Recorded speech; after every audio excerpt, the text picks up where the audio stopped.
Hey, Shayla for Making Lemonade from Lemons, and today I am going to show you guys how to make old-fashioned pecan pie that does not include corn syrup. Most of the recipes that you see include corn syrup, and I try to stay away from corn syrup if at all possible. And the pecan pie without corn syrup is not quite as sweet. But I think that it actually has a lot more flavor, personally. So I'm going to show you guys how to do that. Right now it's actually Thanksgiving. It's late at night. It's been a busy day, and I will show you at the end. I'll show you a clip of a couple of things that we were doing today and the reason that it's been such a busy day and the reason I'm up so late making pies. So anyways, I'm going to turn you around. I'm going to show you how I make this pie, and I think that you'll really like it. It's really easy. Okay, so I have a little bit of a mess over here where you can tell that I have been working on rolling out pie crusts, and I did make my own pie crust, and if you can tell, it's not completely even. I was having a little bit of trouble with some breakage in the pie crust today, for whatever reason. The recipe that I'm going to use is only for one pie, but I'm going to double it. So you just need to remember that whenever you are, if you decide to make this pie, if you decide to do this, you're going to want to, if you only want one pie, you're going to need to follow the recipe exactly, because I will put a link below for the recipe. So let's go ahead and get started. Alright, so I have my brown sugar all measured out. It's supposed to be 2 1/8 cup of brown sugar, and that is if you're making one. So of course I doubled it, so I have 4 1/2 cups of brown sugar here.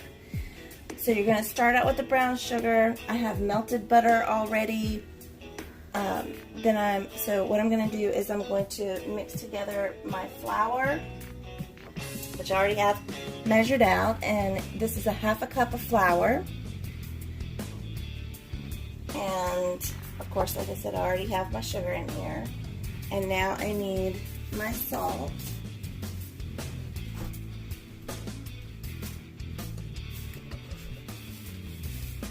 And it's just a 1/2 teaspoon.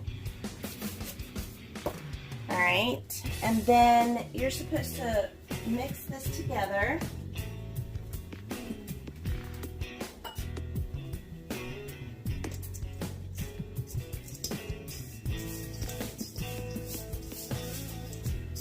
Alright, so you're just wanting to get this,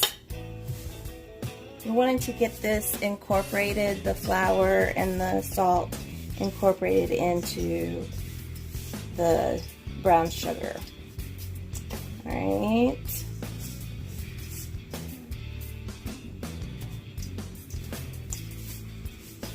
Okay.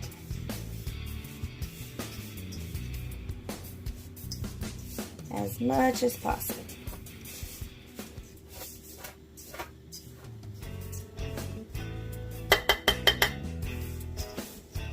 Okay. Alright, so the next thing that you're going to do is you're going to add milk and eggs. And the milk, you just need 6 tablespoons. And so since I'm doubling it, I'm going to do 12 tablespoons.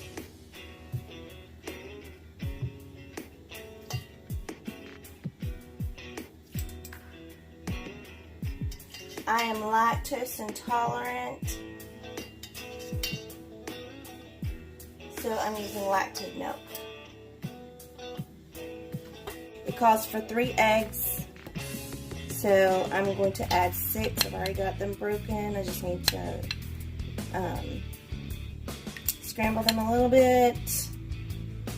so they're mixed okay. Just makes it incorporate into the dry ingredients better. Okay, so mix this in.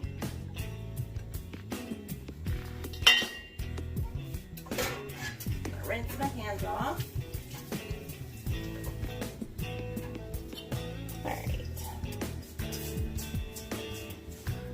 Alright, so it's gonna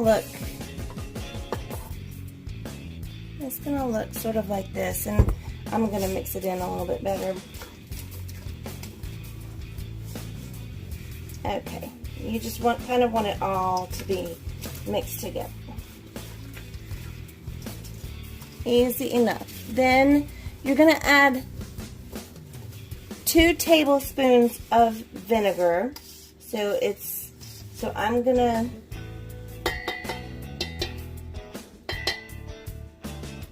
I'm sorry, teaspoon, sorry.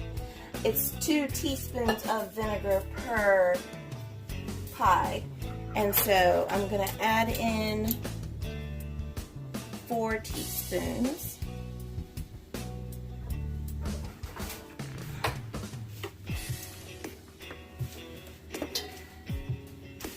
And I'm just going to use, it doesn't say specifically, so I'm just going to use white vinegar because that's what I have available to me right now. I'm pretty sure that you could use apple cider vinegar too if you wanted to. I don't think it really matters.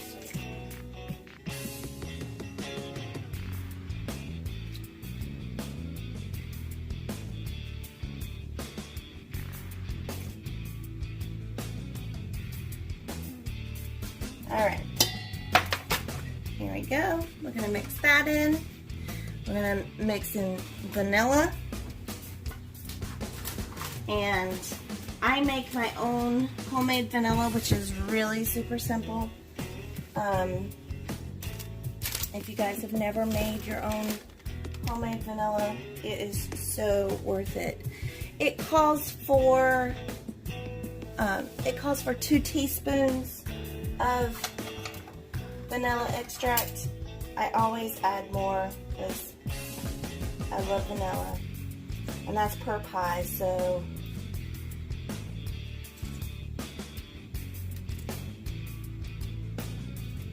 all right, okay.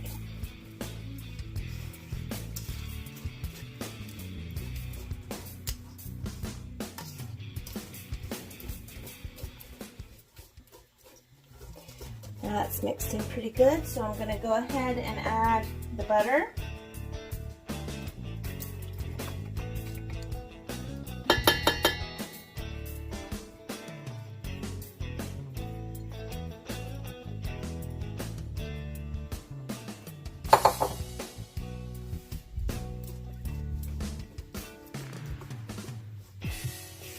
Okay.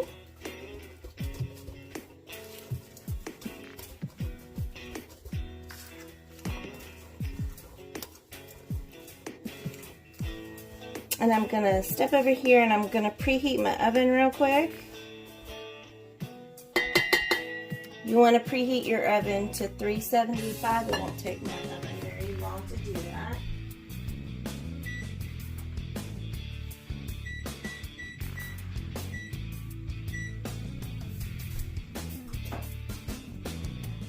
Okay, and then I'm going to go ahead and add the nuts, which you're supposed to do 3 cups. Well, it's 1.5 cups per pie, so I have 3 cups here. It's already been broken into some pieces, and there are some whole ones in there as well.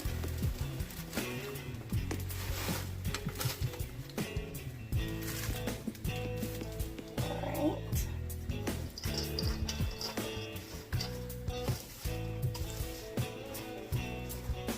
And I'm just going to mix that in. And what will happen is that when you bake it, of course, the nuts and stuff will kind of rise to the top, and it'll make a nice top crust. Okay, so then all you have to do is you just have to pour it into your pie pans. Now, I also normally don't use aluminum pie pans, but since I'm taking these to my mom and dad's house, I didn't want to deal with, you know, what needing to bring it home or whatever, just in case somebody wanted to keep some of it. I'm cool with that.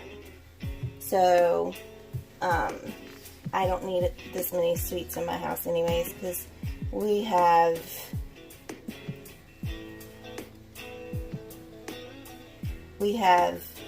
sweet potatoes, and I'm making rolls, and we have 2 other pies, a cherry and an apple pie. So yeah, we don't really need all of that here. So if anybody else wants to take some home and keep some, I am all for that. All right.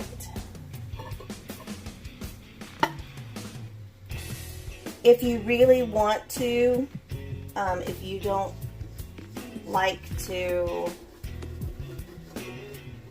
break up your nuts, you don't really have to. It does call, this specific recipe does call for you to break up the pieces, break it up into pieces, but you don't really have to. You see how simple that was? I mean, it really is very few ingredients, and it really looks nice. If you wanted to, just to kind of make it pretty, you could have some of the crushed nuts and add that in, and then, you know, you could take a handful of the whole half, or the halves of the pecans, and you could lay them around in whatever pattern you want to. I'm not going to do that. I'm just going to leave it as it is. So what I'm going to do is I'm going to pop this in the oven when it's finished preheating, and then I will bring you guys back when it's done. You're supposed to, it says to bake it for 47 to 50 minutes.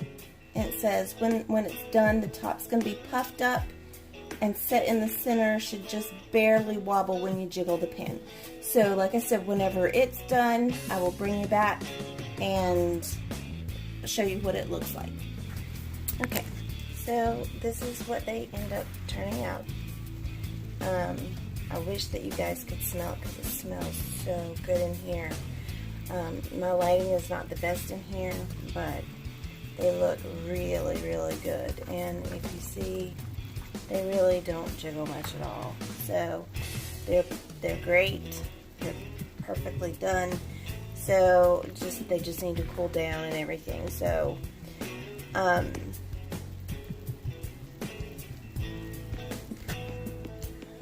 so that's it. It's pretty simple. It really doesn't take a lot of time. You know, probably from start to finish, it was a little over an hour from the filling to baking it. Of course, if you're gonna make your own crust, it does take a little bit more time. So, you know, you have to adjust for that, but otherwise it's easy. So we were gone most of the day. We always go, it's a family tradition every year right before Thanksgiving. We have a parade the day before Thanksgiving in town, and so I took my boys to go to see the parade. And so I will leave some clips at the end here in just a couple minutes so that you can see a little bit of what we saw. It was a lot of fun. It's just something we do every year as a tradition. But what I wanted to do is I wanted to thank you guys for everything. Thank you guys so much for spending time with me, and I really appreciate everybody who watches. It really makes me feel good to know that there are people who are watching, commenting, subscribing. So I want to wish you guys a very happy Thanksgiving, and we will see you soon.